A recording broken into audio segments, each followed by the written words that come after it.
Olá, meus queridos e minhas queridas, mais uma vez juntos. Vamos aproveitar a oportunidade e agradecer aos nossos amigos espirituais que sempre nos auxiliam, nos trazendo esses conhecimentos maravilhosos e pedir para que continuem com essas orientações, para que possamos ser pessoas melhores através desses ensinamentos. Que assim seja. E a lição que nós trouxemos para hoje, ela vem lá de um dos livros da Hermance Dufaux. Eu gosto muito dela porque as lições que ela nos apresenta são de fácil compreensão, são lições curtas, mexem com o nosso dia a dia, questões assim do nosso cotidiano. Então, são práticas, não é? Bem assim atuais, embora ela tenha escrito há algum tempo, mas nós colocamos no nosso dia a dia de uma maneira bem fácil, elas se encaixam muito bem. E hoje nós vamos falar de uma das lições do livro Emoções que Curam. E essa lição é chamada Medos, Indicadores de Crenças Limitadoras. E me chamou muito a atenção quando eu vi esse livro e abri nessa lição, né? Medos. Todos nós temos, né? Embora nos consideremos pessoas autossuficientes, corajosas, gostamos de enfrentar tudo, mas nós temos medo, sim, de vários deles.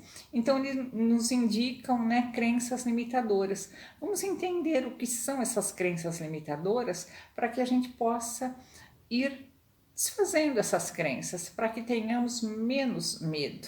Porque o medo, ele vem do desconhecimento. Quanto mais nós conhecemos, menos medo nós temos, né?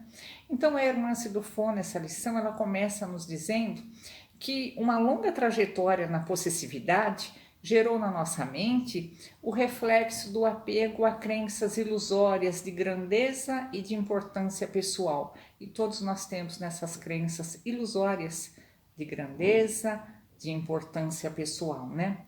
E em decorrência dessa caminhada milenar que nós já temos, né? Quando nós nos dispomos a realizar uma transformação à luz do Espiritismo, à luz do Evangelho, dos ensinamentos de Jesus, nós nos deparamos inevitavelmente com os efeitos dessa programação mental, dessa caminhada milenar, nessa programação que já está instalada em nós, né?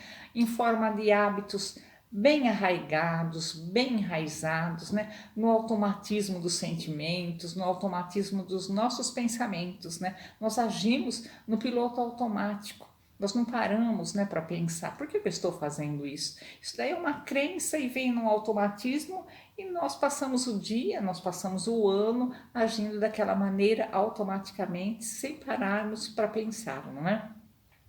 Então, sair desse patamar interno de acreditar sermos maiores do que realmente somos, de ter que assumir a nossa verdadeira estatura espiritual, que ainda é muito pequena, né?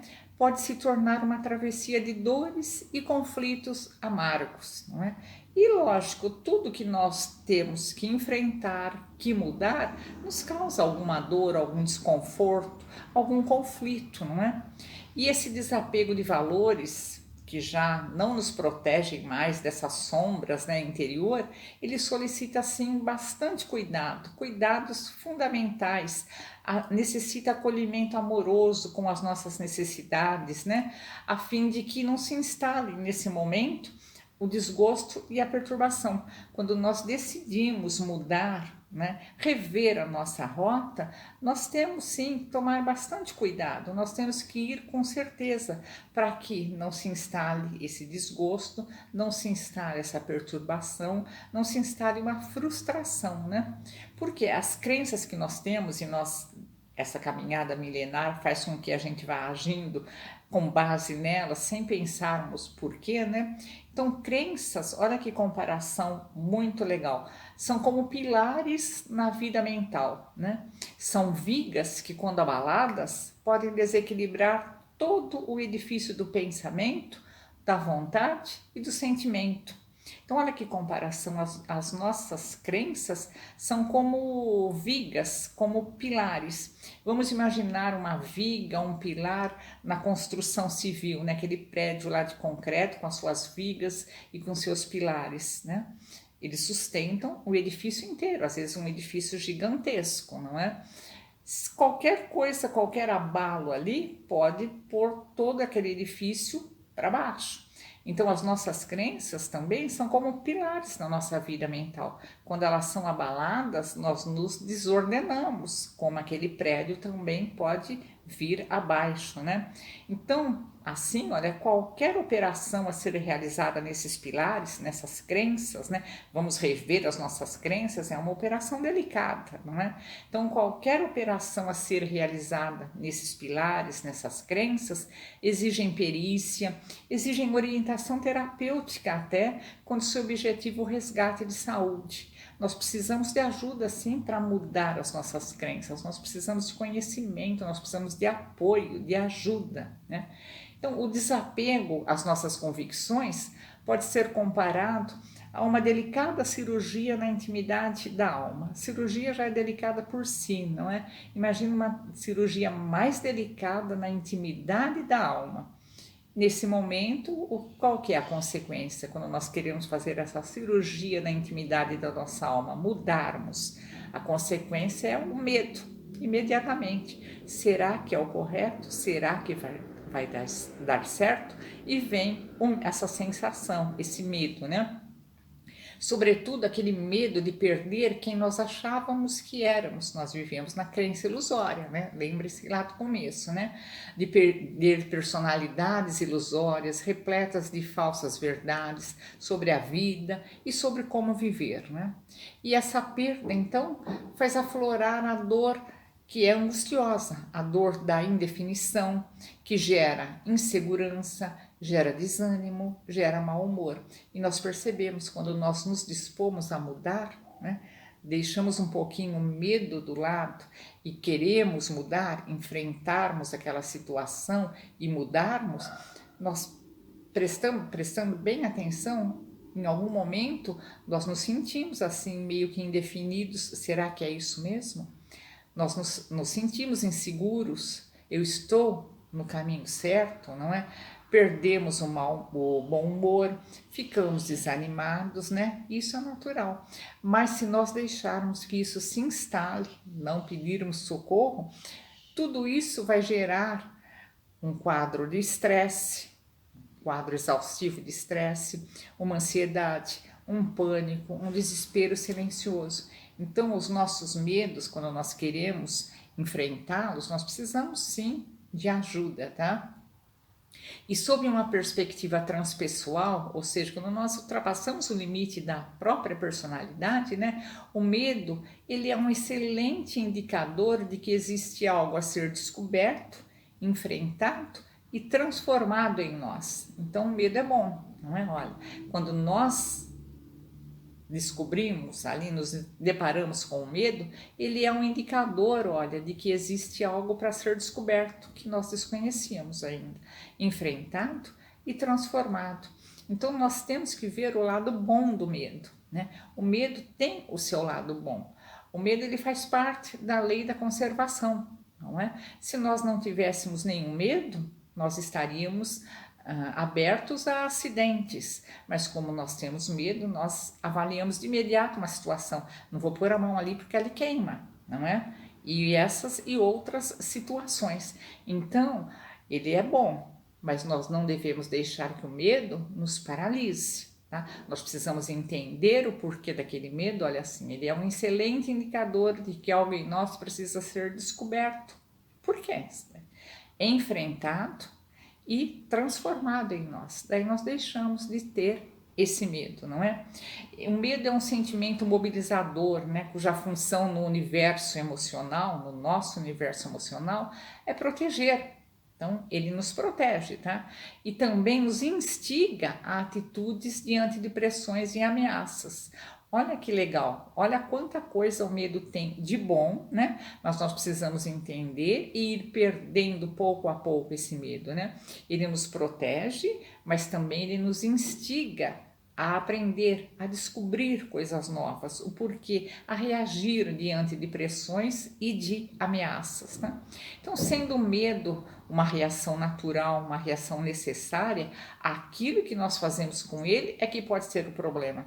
Então, o medo, ele não é um problema, tá? É o que a nossa reação perante o medo é que pode tornar-se um problema. Uma situação que me amedronte, eu posso ter duas opções: eu enfrento aquele medo, procuro entender e vou enfrentar, ou eu corro, como nós dizemos vulgarmente, né? Nós nos escondemos debaixo da cadeira, lá debaixo da cama, né? Como o avestruz que coloca a cabeça na terra e acha que o problema vai passar. Quando ela tirar a cabeça, tá tudo bem, né? Então nós não devemos fugir, né? Com esse medo fazendo com que a gente fuja do problema. Não, essa reação diante do medo é que é o problema. Então nós precisamos ter reações positivas, procurarmos entender, né? Então quando nós optamos pela reorientação daquilo que nós consideramos como real, nós percebemos que é uma perda temporária de referência, né, que nos ofereciam aquela sensação de segurança, aquela sensação de bem-estar, né, e agora nós estamos formando outros valores. Então, realmente é assim, nós perdemos por algum tempo, parece que nós ficamos sem chão, nós estamos enfrentando uma situação nova, né? Então nós perdemos sim as nossas referências, nos sentimos inseguros, o nosso bem-estar fica aí abalado, né? Mas nós estamos formando outros valores, esses com maior quilate, porque são mais embasados, mais assentados naquele nosso novo conhecimento, né? O medo nos previne contra os mecanismos da leviandade, né? Diante da construção de novos princípios, de novos valores. Então, nós vamos com medo, porque nós temos que ter cautela. Vamos pensar passo a passo. Chegamos até aqui, vamos analisar o próximo passo para irmos com base, né? E entre as certezas que mais necessitam de reciclagem e que podem acionar o medo com bastante intensidade, estão as chamadas crenças de identidade, ou seja, né, aquelas que criam uma percepção do valor e da nossa estima pessoal, e isso é muito importante para cada um de nós, né? São as que mais sofrimento têm causado ao ser humano, quando nós mexemos com as crises de identidade, né? Então, sob a gerência de padrões de desvalor, de não merecimento, os sentimentos, os pensamentos, eles aprisionam a vida psíquica, a vida mental e emocional no estado de baixa estima. Nós percebemos pessoas que vivem nesse estado, né? Eu não posso, eu não sou, eu não tenho, eu não quero, né? Então essa baixa estima é um processo psíquico automático, né? Reforçado às vezes no período da infância, mas que na maioria dos espíritos reencarnados na Terra é um longo já diagnóstico construído pelos milênios. Nós trazemos isso, aquela caminhada nossa milenar, né? E esse estado então psíquico e emocional de desamor em relação a nós mesmos é um efeito desse apego milenar ao comportamento egoísta. Nós sempre fomos egoístas, então eu sempre quero mais para mim, tá? E daí se eu não consigo, eu entro nesse estado, né? Dessa baixa estima. Então, a necessidade compulsiva de nós criarmos e nós elaborarmos um autoconceito superdimensionado de nós mesmos terminou por trazer em nós um efeito contrário, né? Levando-nos à sensação de menos-valia, de vazio interior. Então, nós miramos uma coisa, mas o efeito foi contrário, né? O medo surge exatamente quando assumimos as nossas necessidades e tomamos contato com aquilo de sombrio que tem dentro de nós. E todos nós temos o nosso lado sombrio, né? Quando reconhecemos aquelas nossas reais e profundas necessidades de buscar a realidade e abandonar essas máscaras que nós chamamos de máscaras tóxicas, né? Que já não servem mais para o prazer e para a realização pessoal. Não sou eu, não é isso que me satisfaz. Eu sei, eu tenho a intuição de que tem algo melhor, que eu tenho que procurar, que eu tenho que mudar, né? Então, desapegar-se das crenças que estruturavam um edifício de ilusões é o mesmo que navegar em um mar revolto, sem rota, sem farol, sem direção. Exatamente como nós nos sentimos quando nós queremos enfrentar um medo e mudarmos o nosso comportamento, né? Nós nos sentimos mesmo nesse mar revolto, sem rota, sem farol, sem direção. Estamos à deriva, não é? E lá no Evangelho, quando nós falamos de mar, nós fomos buscar a passagem de Pedro, quando ele foi convidado por Jesus a andar sobre as águas, né? Então é um exemplo que ilustra bem essa situação que nós estamos comentando, né? Trata-se o andar sobre as águas, trata-se de um andar em comum, né? Ninguém naturalmente anda sobre as águas, né? Um caminho sem referências, exclusivamente pessoal, né? Pois embora houvesse muitas pessoas naquele momento lá na praia, né? Só Pedro foi chamado pelo mestre. Por que será que Jesus só chamou Pedro, só convidou Pedro, né? Então nessa passagem que Jesus anda sobre as águas, né? Ele chama Pedro para vir com ele, né? Pedro estava ali no barco e ele chama o Pedro para andar sobre as águas com ele, né? Ao andar sobre as águas, Jesus revelou sua natureza divina, né? E a vontade dele referente ao que nós devemos fazer perante as tempestades da vida, enfrentar, andar sobre as águas, né? Nós falamos, mas é impossível, não é? É impossível porque nós não tentamos, nós não estamos ainda em condição de, mas nós temos que nos preparar que um dia nós conseguiremos sim, não é? Jesus quis demonstrar que ele está conosco o tempo todo. Ele convidou Pedro. Eu estou aqui, Pedro, confie, né? Então, com isso, ele quis nos dar uma lição também. Ele quis demonstrar que ele está conosco o tempo todo. Jesus insiste com os discípulos para entrarem no barco. Eles estavam no meio de uma tempestade, né? Mas ele só chama o Pedro para andar sobre as águas. Por quê? Não é? Ele sabia que o Pedro, dentre todas aquelas pessoas, aqueles outros discípulos, era o mais preparado para aquele momento, né? Os outros ainda não tinham essa condição. Então ele só chama o Pedro, né? Convida o Pedro para andar sobre as águas, né? Ele sabia também que a fé requer foco. Os outros talvez não tivessem ainda esse foco. O Pedro já tinha uma visão disso. Então, e também ele quis dar um exemplo, né? Que quem tira os olhos de Deus afunda. Então, confiando em Jesus, Pedro conseguia andar sobre as águas, tá? Mas se tirasse os olhos de Deus, ou seja, se deixasse essa crença de lado, afunda.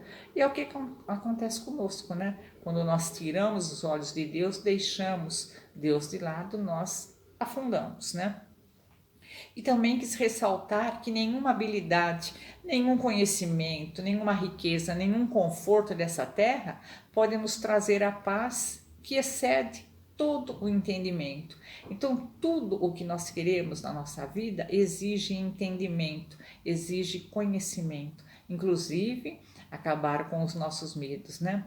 Todos nós seremos chamados em algum momento da nossa vida a andar sobre as águas. Nós vamos ter um momento que nós vamos ser obrigados a tomar uma atitude, mas eu nunca fiz isso, e agora? Não é? Então vai chegar um momento, sim, que nós vamos ser chamados a andar sobre as águas, a fazer um trajeto de libertação por caminhos e aprendizados incomuns, que nós nunca fizemos, né? Então, andar sobre as águas vai exigir uma convicção sólida, um destemor sem igual. Teremos apenas por força uma leve rajada de vento. Por isso que nós precisamos nos munir de conhecimento, né?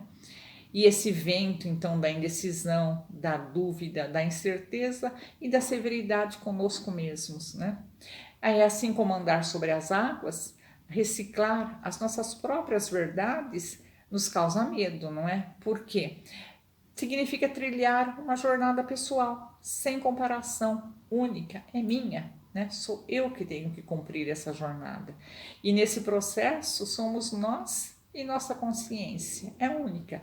Nós e o nosso ser transpessoal, que anseia por renascer, por florescer, por reflorescer, né? E para tornar esse caminhar menos doloroso, mais consciente, será necessária a descoberta de quais crenças os nossos medos indicam, né? E cada medo pode ser um indício daquilo que nós devemos reciclar. Aqui o ponto a irmã Cidufo chega num ponto assim crucial, né? Então, para que a gente tenha um caminhar menos doloroso, mais consciente, nós temos que descobrir quais crenças os nossos medos indicam para poder mudá-las, né? E cada medo pode ser um indício daquilo que nós devemos reciclar. Então, no medo de sofrer, pode estar enraizada a crença de que não merecemos o prazer. Vamos parar e pensar? No medo de aproveitar as boas coisas da vida, pode estar gravada a crença de que a vida só tem valor legítimo quando a conquista vem pela dor e pelo sacrifício. Tem pessoas, eu já conversei com pessoas assim, que quando está tudo bem, elas têm uma possibilidade de fazer uma viagem, estar num momento agradável, elas se sentem culpadas. Mas não, eu preciso estar. Por que isso? Olha, que no medo de aproveitar as boas coisas da vida, pode estar gravada a crença de que a vida só tem valor legítimo quando a conquista vem pela dor e pelo sacrifício. No medo de experimentar romper seus limites, pode abrigar-se a crença do castigo para quem não se conduz conforme os padrões. Então, por medo do castigo, ela não experimenta uma coisa nova, não é? E se errar, gente, se errar não tem problema, nós corrigimos, não é? Então, no medo de errar, camufla-se a crença da incompetência ou do perfeccionismo. No medo de competir, pode estar a crença de que temos de ser os melhores. E é isso? Não. A competição é saudável. Hoje ganha um, amanhã ganha outro. É uma brincadeira. Vamos levar na esportiva, né? Não esse medo, eu não vou competir. Por quê? Eu tenho que ganhar, se eu competir, eu tenho que ganhar, senão vai ser muito frustrante. Não, a competição é uma coisa saudável, é uma coisa para você agregar valor, para você se socializar, né? No medo do desamparo, costuma se esconder a crença de que o amor alheio é mais importante do que o auto-amor. Então, nós temos que primeiro nos amarmos, termos esse auto-amor. Daí nós vamos conseguir distribuir, né? No medo de estabelecer limites, quase sempre está a crença em nossa infalibilidade. No medo de nossa fragilidade, abriga-se a crença de que temos que dar conta de tudo. No medo de ser quem somos, quase sempre está a crença de que ser diferente é um mal. Então nós não somos quem eu sou, tá? Por quê? Eu sou meio diferente, então vão achar que isso é ruim. Eu me adapto, eu copio, eu faço parte daquele grupinho a qual eu pertenço, eu me mascaro. Por quê? Olha, no medo de ser quem somos, quase sempre está a crença de que ser diferente é um mal. E não é um mal, tá?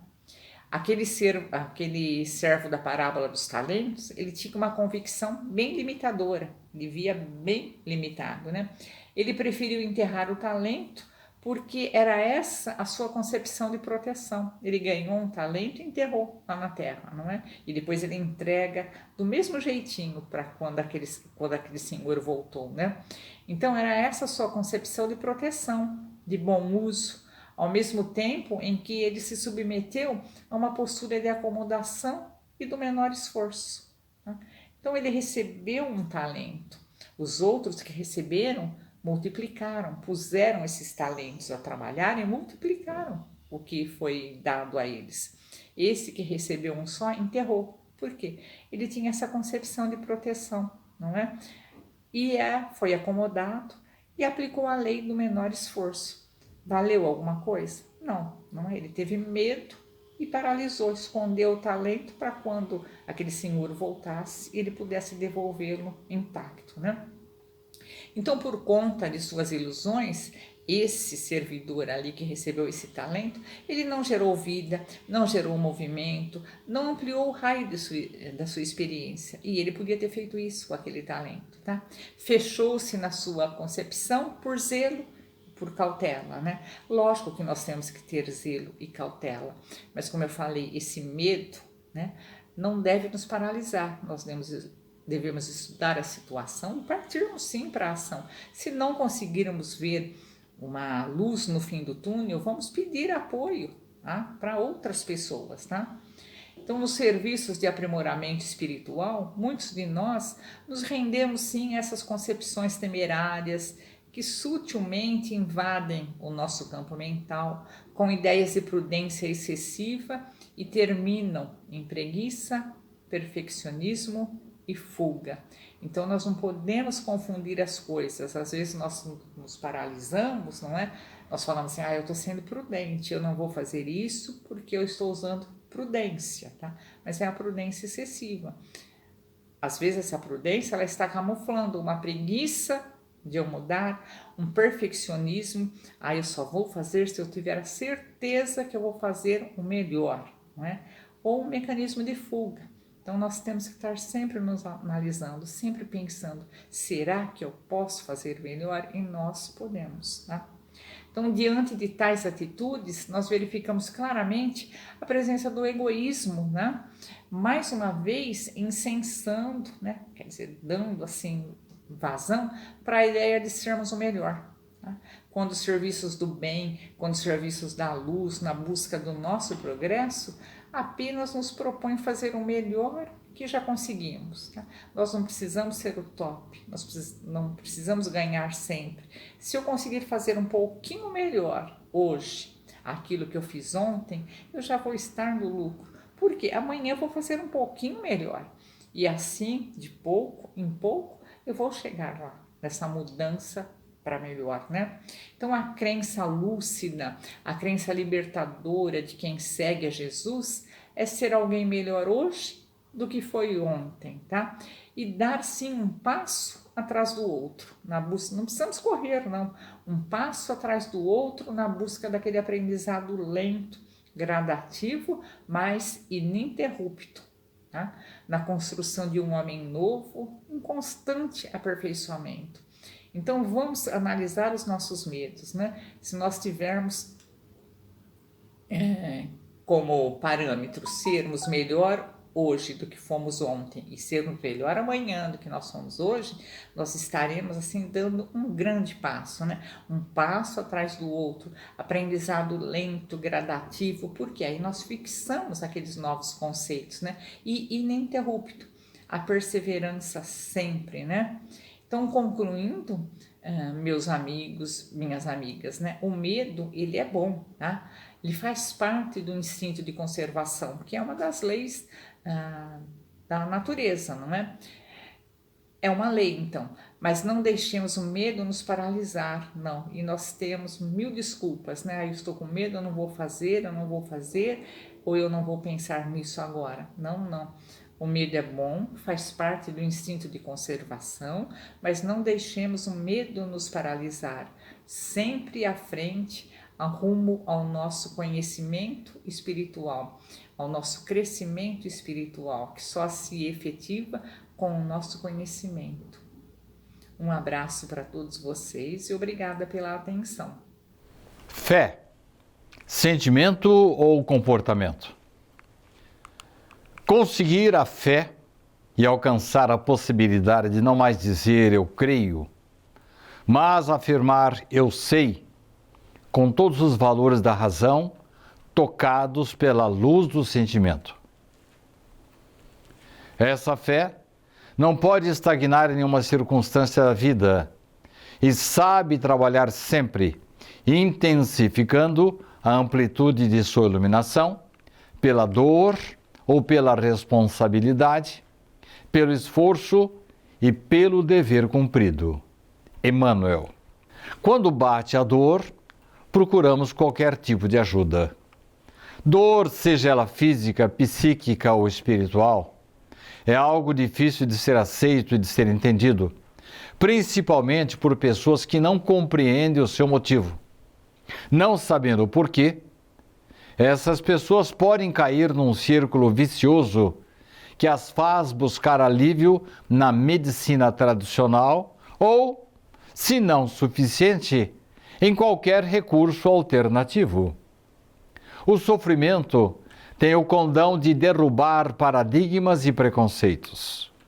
Quando a dor bate, buscamos desesperadamente a solução, seja lá de onde for. Sem entrar nos detalhes da origem da dor, que pode advir de desajustes, imprudência ou imprevidência desta vida ou de anteriores, sob o seu guante, não eliminada pela ciência tradicional, tendemos a buscar ajuda espiritual. E a ciência pode curar ou diminuir qualquer tipo de sofrimento? A medicina é a manifestação da misericórdia divina. Medicamentos, vacinas, cirurgias, exames, novas técnicas e aparelhos, cada vez mais eficientes, são o resultado dos esforços da pesquisa e do estudo, capazes de trazer alívio e cura para muitos dos males humanos. Inegavelmente, o mundo progride, embora com lentidão. Basta examinarmos o passado recente e concluiremos que hoje a sociedade dispõe de recursos outrora inconcebíveis. Não obstante, o sofrimento diversifica-se de maneira antes não imaginada e surgem novas doenças e formas de sofrimento, vírus desconhecidos, doenças psíquicas, anomalias congênitas ou ainda as chamadas doenças idiopáticas, de causa ignorada. O que antigamente era conhecido como histeria, nos dias atuais é chamado de estado conversivo, em que o paciente tem dores, desmaios, parestesias e outros sintomas, sem que nenhum exame laboratorial ou de imagem identifique qualquer alteração orgânica no indivíduo. Além disso, o século atual está sendo pródigo e fértil nas chamadas doenças emocionais. Quais meticulosos detetives da mente humana, médicos e cientistas estão revelando íntimas relações entre doenças físicas e doenças emocionais. O estudo da psicossomatização, efeitos psíquicos refletindo-se na fisiologia orgânica, tem sido poderoso auxiliar na busca do alívio e da cura. A ciência humana está chegando ao século XXI com grandes progressos. Pesquisas e descobertas laboratoriais são inegavelmente responsáveis pelo aumento da expectativa de vida da humanidade.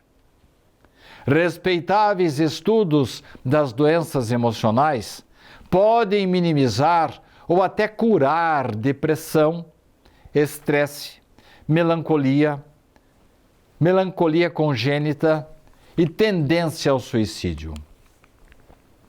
Extraordinários trabalhos na área nutricional estão buscando a alimentação ideal e melhores cuidados com a máquina física.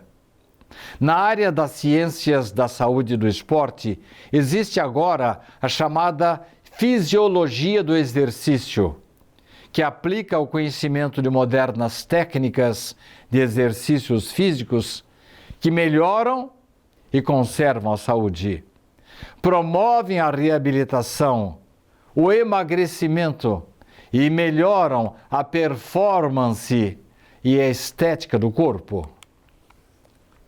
Mas, vendo o homem à distância, chegaremos à conclusão de que ele está procurando a cura em lugar errado. Não obstante todos os progressos do século atual, o homem sofre, ainda sofre. Por que razão? Por não procurar a causa principal do sofrimento e tratar somente de seus efeitos. Felizmente, estamos chegando ao momento em que filosofias e religiões estão passando a demonstrar à ciência humana que o princípio de todas as dores reside no indivíduo, no próprio indivíduo, ou mais propriamente, na falta de espiritualização do indivíduo. Acima de tudo, o ser humano precisa conscientizar-se de que tem a possibilidade imediata de resolver todos os seus problemas, manejando simplesmente a sua vontade, a própria vontade, melhorando a sua vida, melhorando a si mesmo, através da conexão do seu Deus interior com o Deus que o criou e é a razão de toda a vida. A dor, qual enfermeira da alma, está conduzindo o homem à fé. Fé. O que é fé? Alguém vai me responder imediatamente. A fé é crer. Fé é acreditar. Fé é aceitar a existência de um ser elevado. A fé pode ser considerada como caminho para a elevação do espírito? Ela pode resolver os problemas, as dores, as doenças que a ciência ainda não consegue resolver? Qual é o real significado da fé? Segundo o filósofo intelectual catarinense Hubert Roden, para os teólogos, a palavra fé significa crer, acreditar, aceitar a existência e a influência de um poder superior, capaz de realizar coisas impossíveis ao ser humano. Para o apóstolo Paulo, a fé é o firme fundamento das coisas que se esperam e a prova das coisas que se não veem. Para alguns teólogos, ter fé no Senhor Jesus Cristo significa ter tamanha confiança nele que, obedecendo a qualquer coisa que lhe ordenar, tudo poderá ser concedido, inclusive o perdão dos pecados e o encontro com Deus após a morte. Já para o exegeta Ernest Renan, é próprio da fé esperar contra a esperança. Crer, ter convicção, acreditar. Esses teriam sido realmente os sentidos que os evangelistas e profetas quiseram dar à palavra fé? Fé significa crer e basta crer para se conseguir alguma coisa?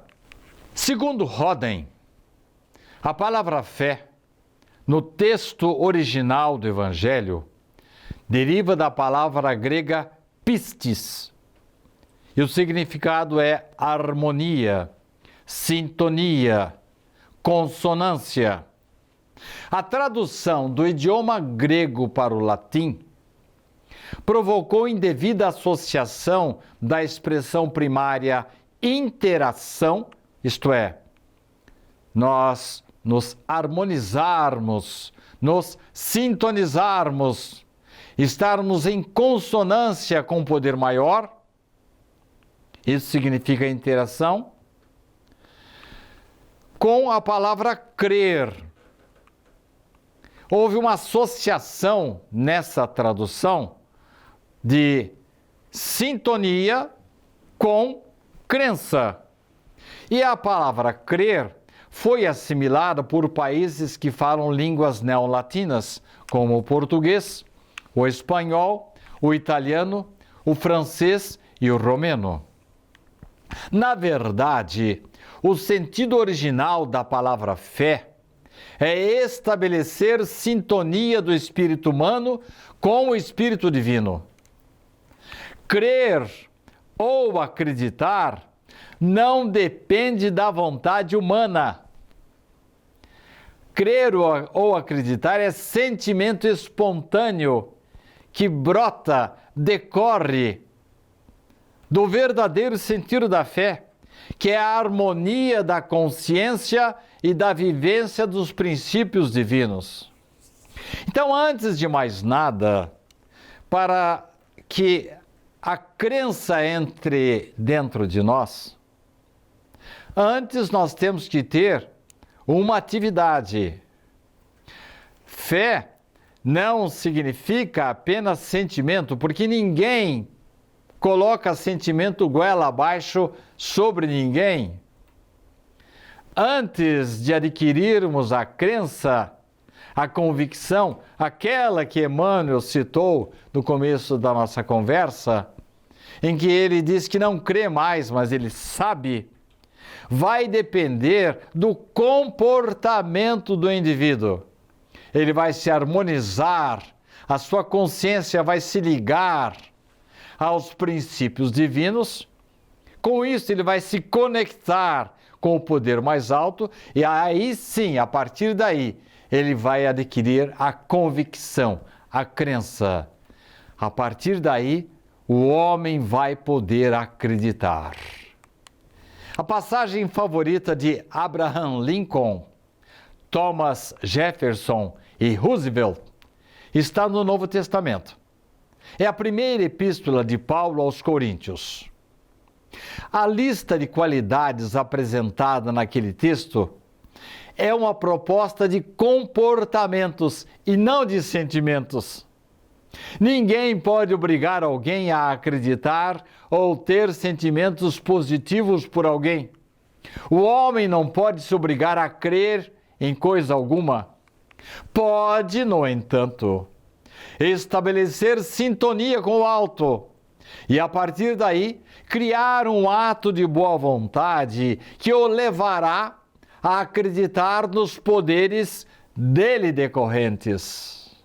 Antes de mais nada, fé é comportamento que poderá redundar em sentimento. Fica mais fácil, diante dessa ressignificação, aceitar uma expressão evangélica que às vezes é controvertida, que diz que a salvação está garantida àquele que crê. E, na verdade, a salvação está garantida àquele que sintoniza e cumpre os seus deveres para com Deus. Não basta crer. Nós temos que, antes de mais nada, mudar o nosso comportamento para fazermos jus àquilo que pleiteamos. Se, por um lado, não depende da vontade humana crer ou acreditar, posto que estamos falando de sentimentos que independe da nossa vontade, ou você sente naturalmente ou não sente. Depende do comportamento humano, o ato de se colocar em sintonia com a divindade. A partir dessa harmonização, é possível aceitar, crer, ter esperança. A fé verdadeira, portanto, pode e deve ser conquistada, exercitada pelo comportamento do homem na interação com as forças da espiritualidade. Existe uma passagem que ilustra bem essa questão da fé. Numa caça, cães farejavam. De repente, um deles viu um coelho. Saiu em louca disparada atrás do animal. Os demais cães nada viram, mas também saíram correndo. O que os motivou? O que viu não precisou de fé. Quem crê não precisa de exercício ou motivação. Ele sabe que é assim. Os demais cães nada viram. Partiram no vácuo do primeiro cão com fé que iriam encontrar alguma coisa, embora nada tivessem visto. Com os homens ocorre algo semelhante. Aos que nascem com crença inata e de pouco precisam para incendiar a chama interior de suas convicções. Nós encontramos pessoas assim, bem humildes, pessoas com pouca cultura, mas com uma facilidade extraordinária de desenvolver, de espalhar luzes à sua volta. São pessoas muito simples, benzedeiras, velhos sacerdotes, que têm dentro de si já um combustível, uma leve faísca incendeia a chama interior de suas convicções? No entanto, há aqueles que precisam exercitar-se para atingir a conexão com o alto. E esse exercício, às vezes, demanda mais de uma vida. Por isso que, às vezes, a gente vê uma pessoa que nasce logo de pequenininha, com muita convicção, muita fé, já traz dentro de si desenvolvida aquela chama que vai incendiar as suas convicções. Essas criaturas não precisam de muita coisa para atingir a conexão com o alto. E isso vai lhes possibilitar certeza e discernimento. Em que fase estamos? Aquela em que precisamos de muito esforço para acreditar no que não vimos e de que apenas ouvimos falar? Ou a da harmonização com a divindade, que nos proporciona lucidez do que podemos ou não alcançar com as nossas crenças? Com fé, tudo é possível? Se eu realmente tiver fé, todos os meus problemas se resolverão?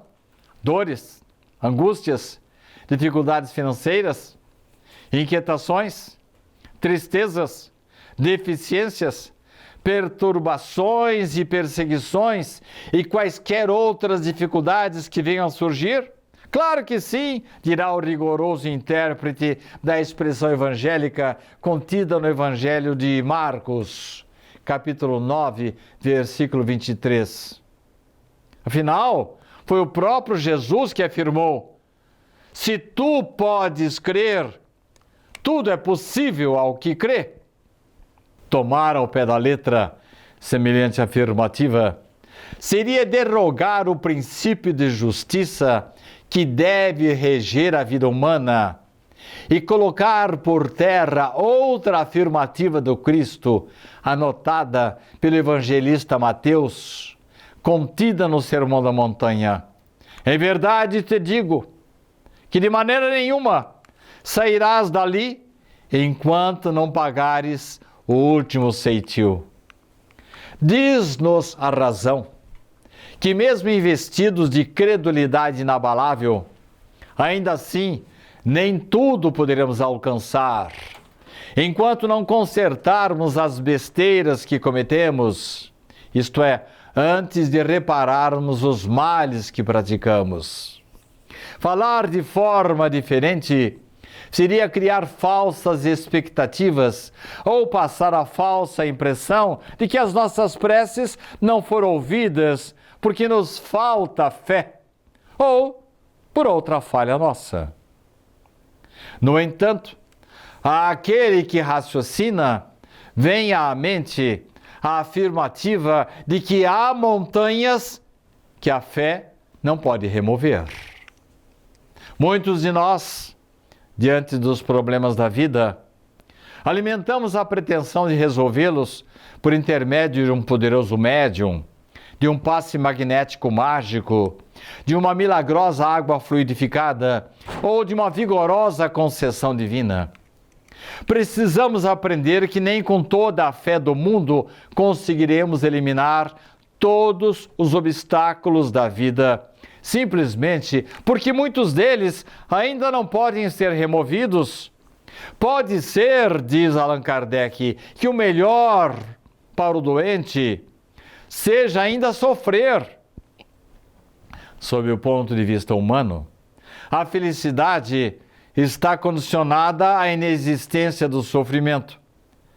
Porém, sob o ponto de vista espiritual, esse sofrimento pode representar, muitas vezes, o melhor para o nosso espírito.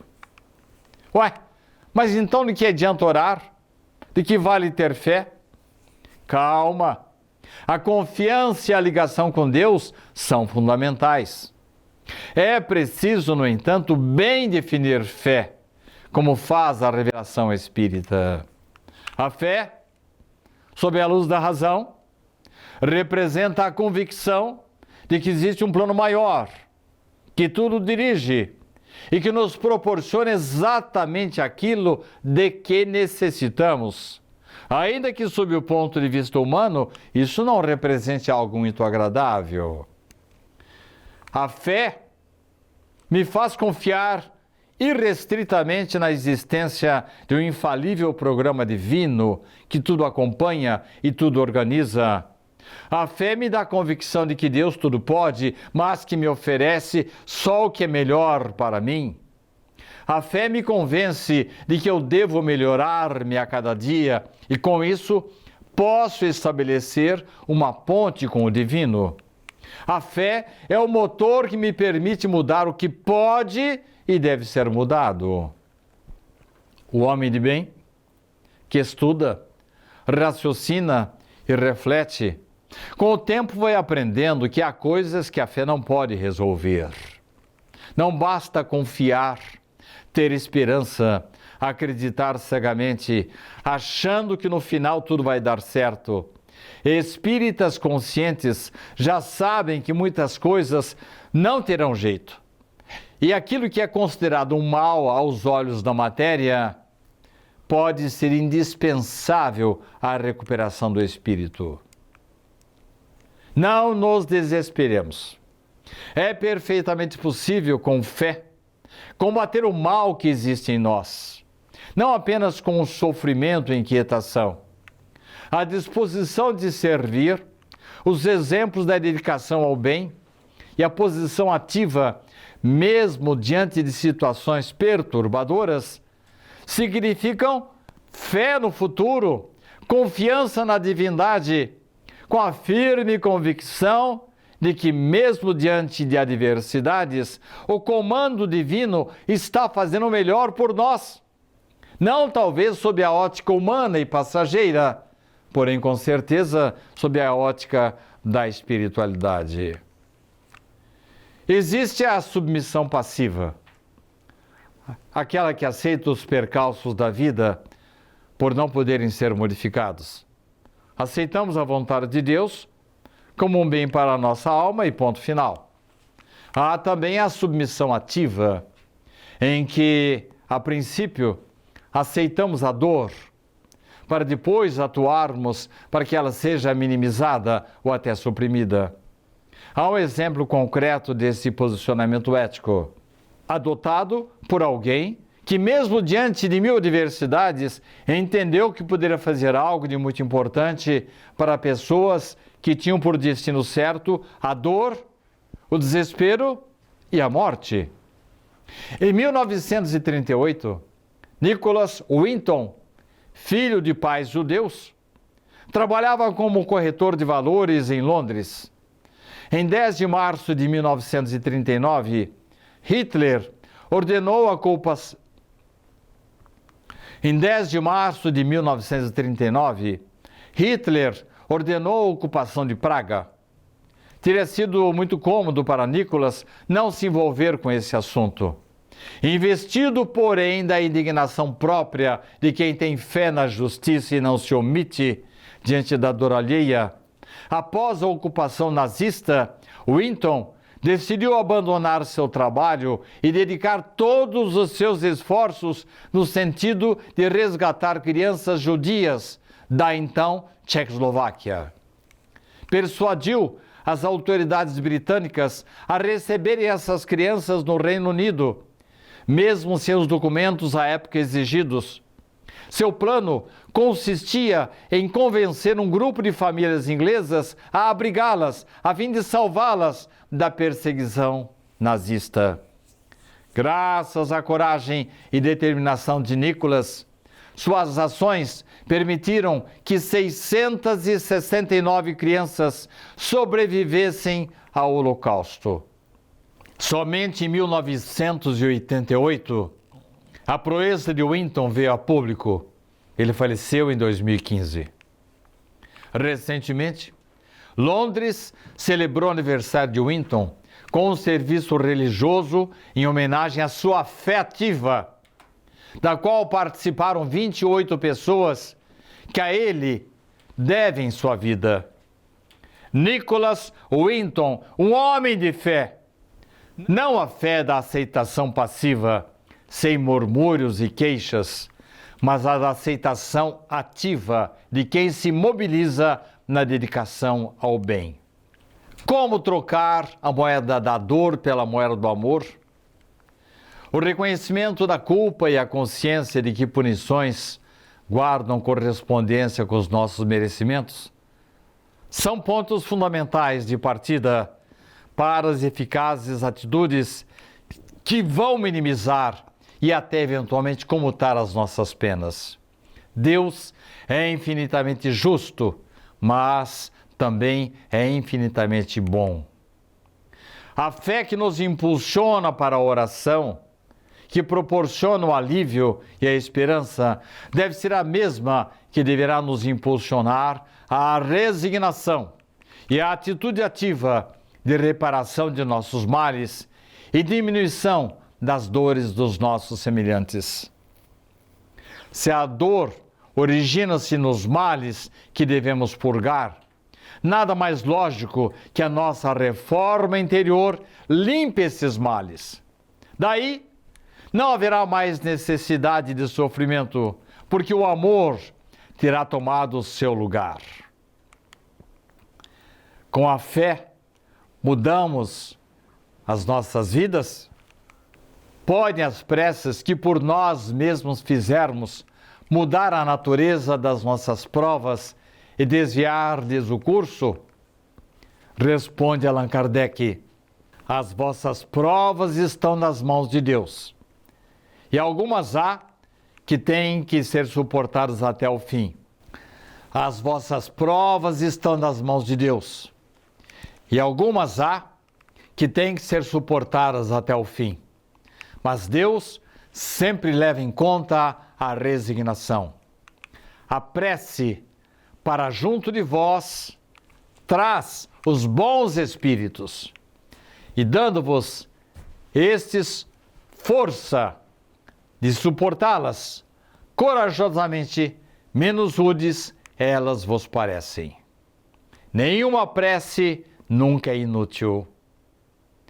E pode ser que Deus mude a ordem da natureza ao sabor de cada um, porquanto que, às vezes, do nosso ponto de vista mesquinho e da nossa vida efêmera, aquilo que nos parece um grande mal é quase sempre um grande bem na ordem geral do universo. Julgamos que Deus não nos ouviu e não adiantou a nossa fé, porque não fez para nós um milagre. Mas, na verdade, quando nos ligamos, quando sintonizamos com o alto, Ele passa a nos assistir por meios tão naturais que as coisas se resolvem e parecem obra do acaso ou da força das coisas. Muitas vezes, no mais das vezes mesmo, com a nossa fé, nós conseguimos as ideias para sair da dificuldade através do nosso próprio esforço. Que Jesus continue nos abençoando.